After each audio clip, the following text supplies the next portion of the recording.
በሽታው የደም ካንሰር እና እቺ ልጅ ይህን መድኃኒት አትችለውም፣ በአስቸኳይ ወደ ውጭ እንድትሄድ የሚል ነገር ከዶክተሮቹ ሰማንና እንግዲህ ለፍተናል። 4 ዓመት ሙሉ ለፍተናል። ያለ የለ አቅማችን አሟጥን የጨረስነው።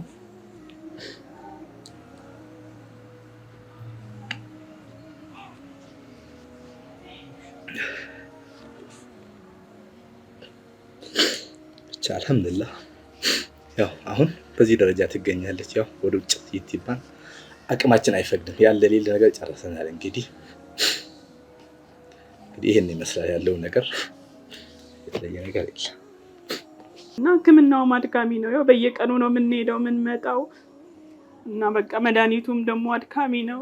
ብቻ ይሄ ነው ተብሎ ማይገለጽ ነው ህመሙ። ወላሂ አላህና በቃ የሚያውቅ ሰው ነው የሚያውቀው። በቃ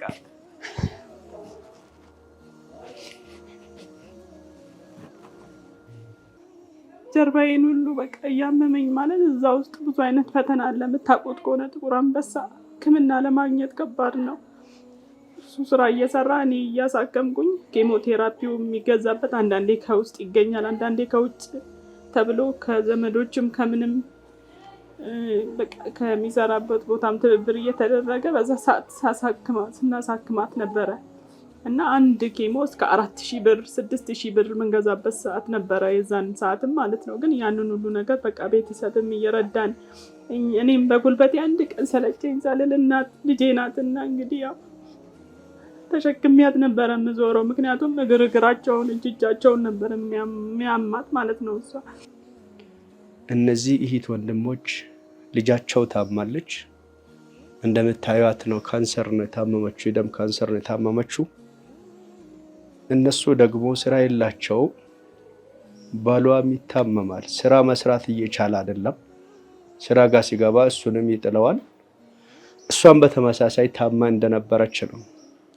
እቺ ህፃን አሁን ዛሬ ላይ ጸጉሯ ረግፎ ነው የምናየው። ባለፈው እንትን ስናያት ሙሉ ጸጉር ያላት ልጅ ዛሬ ላይ በዚህ ህመም ላይ እየተሰቃየች ነው ያለችው። ይህ ህመሟ ውጤት ደግሞ ወደ ውጪ ወጥታ ያ ነገር ንቅለት ተከላ እስካልተደረገ ድረስ በዚህ የመከላከያ የማስታገሻ ስራ እየተሰራ መቆየት ጉዳይ ትንሽ በህይወቷ አስጊ ነው የሚሆነውና አላሁ ጀለ ወተዓላ ሰበቡን አድርሰን አልሙሰበብ ሁወ አላህ ለሰበቡ ቦታውን የሚያደርሰው አላሁ ጀለ ወተዓላ ነው።